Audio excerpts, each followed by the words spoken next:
Israel और Hamas के बीच युद्ध विराम को लेकर वार्ता चल रही है। उम्मीद की जा रही है कि जल्दी जंग पर ब्रेक लग जाएगा, लेकिन इन उम्मीदों के बीच गाजा में एक बार फिर गोलियों और धमाकों की आवाज गूंज उठी है। अल कस्साम ब्रिगेड्स ने दावा किया है कि उन्होंने एक इजरायली मार्क वा टैंक को शुआत नाम के विस्फोटक से उड़ा दिया है। यह बड़ा हमला गाजा सिटी के पास किया गया है, जहां इजरायली टुकड़ियां तैनात थी। इस हमले के बीच अल कस्साम ब्रिगेड्स का एक बयान भी सामने आया है, जिसमें कहा गया है कि हमारे लड़ाके दुश्मन के खिलाफ लड़ाई जारी रखेंगे। गाजा की जमीन पर कोई भी कब्जा मंजूर नहीं है। इसी बीच सराय अल कुद्दस ने भी एक बयान जारी कर कहा है कि उन्होंने आईडीएफ के कमांड सेंटर पर रॉकेट से हमला किया है। इजरायली सेना का दावा है कि उन्होंने अधिकतर रॉकेट्स को इंटरसेप्ट कर लिया, लेकिन कुछ रॉकेट्स गाजा सीमा के पास गिरे हैं। इजरायली सेना की तरफ से दी गई जानकारी में कहा गया है कि हम अपनी सुरक्षा को लेकर कोई समझौता नहीं करेंगे, हर हमले का जवाब दिया जाएगा। इन सब के बीच मिस्र के शर्म अल शेख शहर में इजराइल और फिलिस्तीनी प्रतिनिधियों के बीच संघर्ष विराम वार्ता का पहला चरण शुरू हो गया है। मिस्र, कतर और अमेरिका इस वार्ता में मध्यस्थता कर रहे हैं। अमेरिकी राष्ट्रपति डोनाल्ड ट्रंप ने रविवार को 20 बिंदु संघर्ष विराम योजना पेश की थी। ट्रंप ने हमास को चेतावनी देते हुए साफ साफ कहा था कि अगर हमास ने योजना का विरोध किया तो उन्हें पूरी तरह से नष्ट कर दिया जाएगा। युद्ध को रोकने की तमाम कोशिशों के बीच गाजा में हालात लगातार बिगड़ते ही जा रहे हैं। संयुक्त राष्ट्र के मुताबिक हजारों नागरिक मारे जा चुके हैं और करीब 15 लाख लोग विस्थापित हो चुके हैं। अस्पतालों में दवाओं की कमी है और बिजली ठप पड़ी हुई है। हैरानी की बात तो यह है कि एक तरफ शांति की कोशिशें हो रही हैं, दूसरी तरफ जारी युद्ध की आग है। अब सवाल यही है कि क्या शर्म अल शेख से संघर्ष विराम की कोई ठोस राह निकलेगी या हालात और ज्यादा बिगड़ते जाएंगे? क्योंकि बिगड़ते हालातों को सुधारने के लिए ही जंग को रोकने की कोशिशें की जा रही हैं, लेकिन वार्ता के बीच इस तरह के हमले होते हैं तो उससे सीधे सीधे युद्ध विराम पर ही इसका असर पड़ेगा।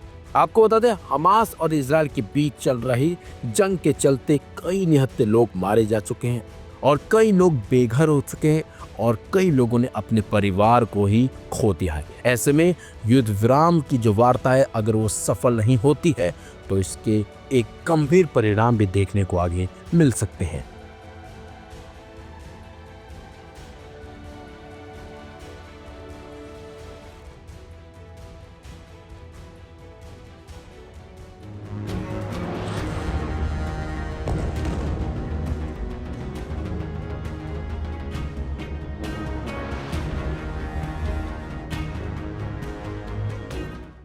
इजराइल और हमास के बीच चल रहे युद्ध के अब थमने के संकेत मिलने शुरू हो गए हैं। माना जा रहा है कि जल्दी दोनों के बीच युद्ध विराम का ऐलान भी हो जाएगा।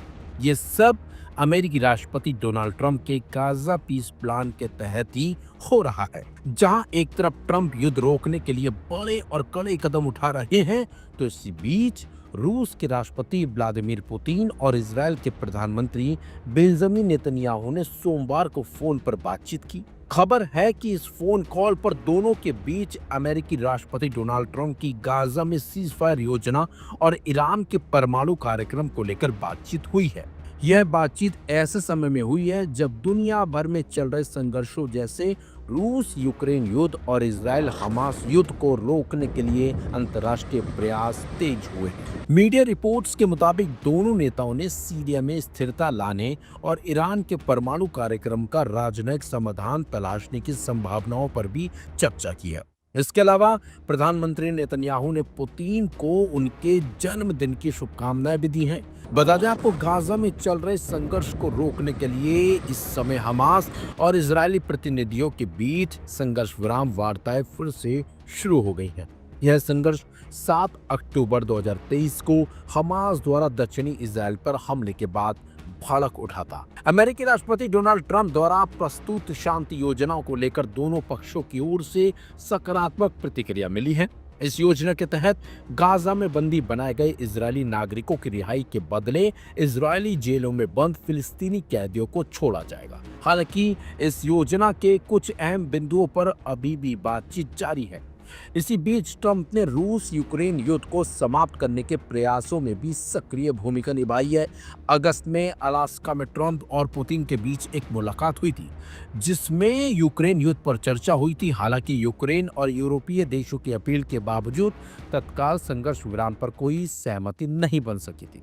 इसके अलावा परमाणु हथियारों की होड़ को सीमित करने की दिशा में भी महत्वपूर्ण घटनाक्रम हुआ है। सोमवार को क्रेमलिन ने डोनाल्ड ट्रंप की उस टिप्पणी का स्वागत किया, जिसमें उन्होंने रूस द्वारा 2010 के न्यू स्टार्ट परमाणु हथियार नियंत्रण संधि को 1 साल और आगे बढ़ाने के प्रस्ताव को अच्छा विचार बताया था। पुतिन ने हाल ही में अमेरिका से इस संधि को आगे बढ़ाने की अपील की थी और कहा था कि रूस इसके लिए तैयार है। ट्रंप की सहमति ने इस संधि के भविष्य को लेकर नई उम्मीदें भी जगा दी हैं।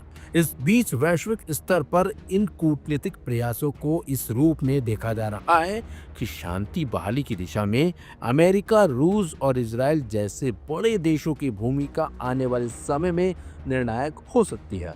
फिलहाल राष्ट्रपति ट्रंप के प्रयासों से गाजा की जंग में हल्का युद्ध विराम लागू तो हो गया है, लेकिन यूक्रेन और रूस अभी भी आपस में उलझे हुए हैं और उनके बीच युद्ध लगातार जारी है। राष्ट्रपति बनते ही 24 घंटे के अंदर इस युद्ध को रुकवा देने का वादा करने वाले डोनाल्ड ट्रंप आज अपनी शपथ के लगभग 8 महीने बाद भी इसे रुकवाने के लिए संघर्ष कर रहे हैं, लेकिन ये युद्ध अभी तक थमता नहीं दिख रहा। हालांकि जिस तरीके से इजराइल और हमास के बीच युद्ध विराम की उम्मीद जगी है, उससे माना जा रहा है कि अगला नंबर रूस और यूक्रेन युद्ध को लेकर भी आ सकता है और हो सकता है कि इन दोनों के बीच भी युद्ध विराम हो जाए।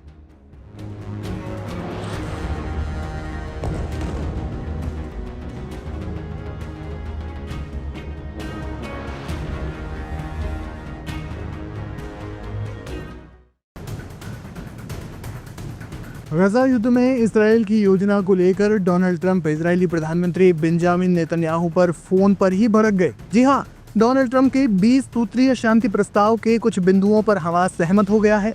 हमास ने कहा कि वो बंधकों को रिहा करने के लिए तैयार है, लेकिन बदले में इसराइल को फिलिस्तीनी कैदियों को छोड़ना होगा और अपनी सेना गजा से पीछे हटानी होगी। इसके बाद डोनाल्ड ट्रंप ने इसराइल से भी कहा कि वो तत्काल प्रभाव से गजा में बमबारी बंद कर दे। हालांकि इसराइल ने हमले बंद नहीं किए और 3 ही दिन में सैकड़ों फिलिस्तीनी मारे गए। डोनाल्ड ट्रंप ने जब इजरायली प्रधानमंत्री को फोन किया तो उन्होंने हमास के इस समझौते को मानने को लेकर संतुष्टि नहीं जताई। इस पर डोनाल्ड ट्रंप भड़क गए और उन्होंने अपशब्दों का प्रयोग करते हुए कहा कि तुम बहुत ही नेगेटिव आदमी हो।